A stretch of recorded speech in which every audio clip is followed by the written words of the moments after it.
Number 9, determine if events A and B are independent. Okay, so go back and think about what it means to be independent. Independent means one event does not affect the probability of the other event happening.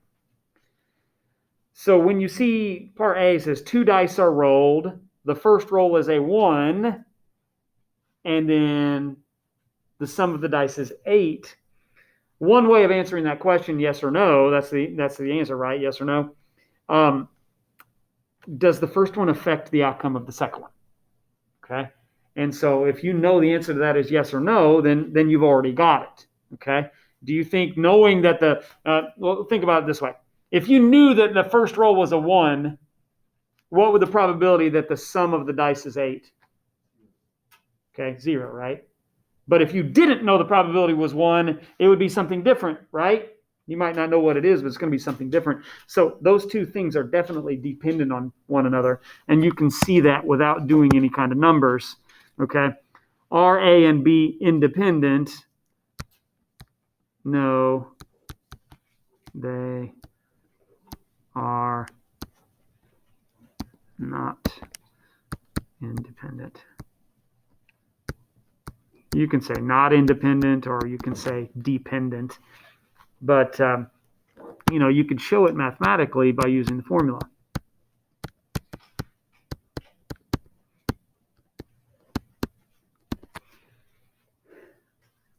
This formula is how you show independence. Okay, so if the intersection is equal to A times B, probability of A times probability of B. Well, the probability of A, the first roll is a 1. That's just 1/6. And the probability of B, the sum of the dice, is 8. We'd have to go back in time, I suppose, to look at, where was that? This was the sum of the dice. So if you look at where the sum is 8, we've got, here's 1, 2, 3, 4, 5. There are 5 different outcomes where the sum is 8.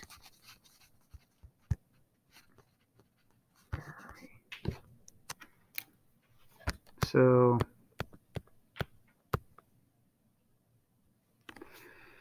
but the probability of the intersection is 0.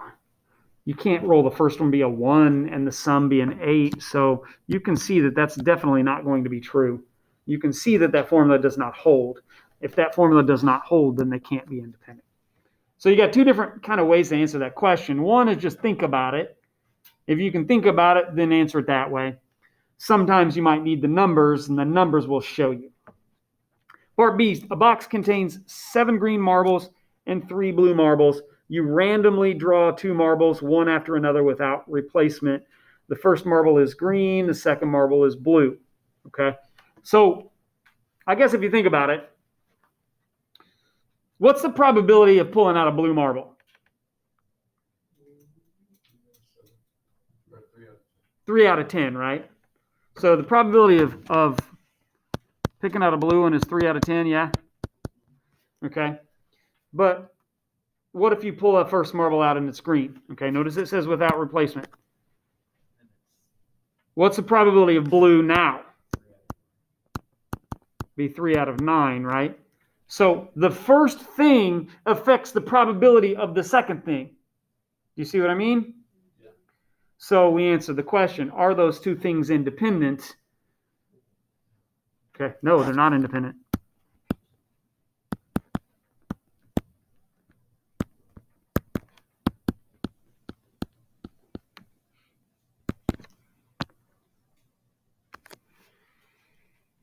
A bicycle factory runs 2 assembly lines, A and B.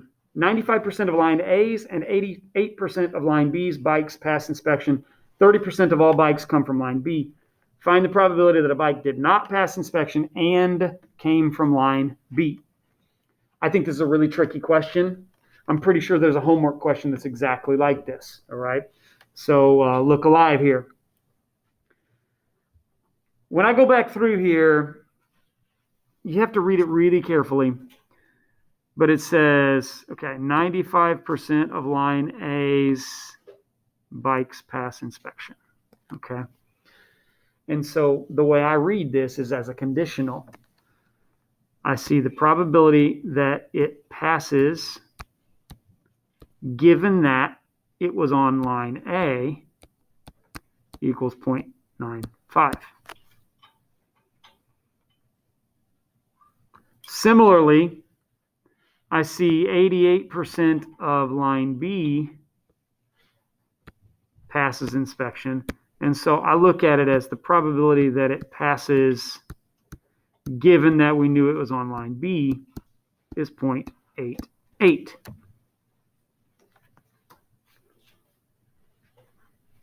So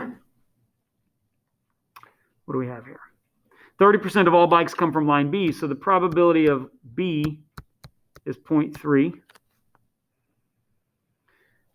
And then they ask me for probability that a bike did not pass inspection and came from line B.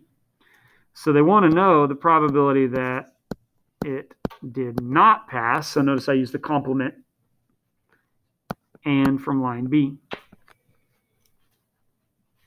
Okay, so this was really tricky for me because they've got a couple of different things going on. We know it's a conditional problem because we've got that given that symbol.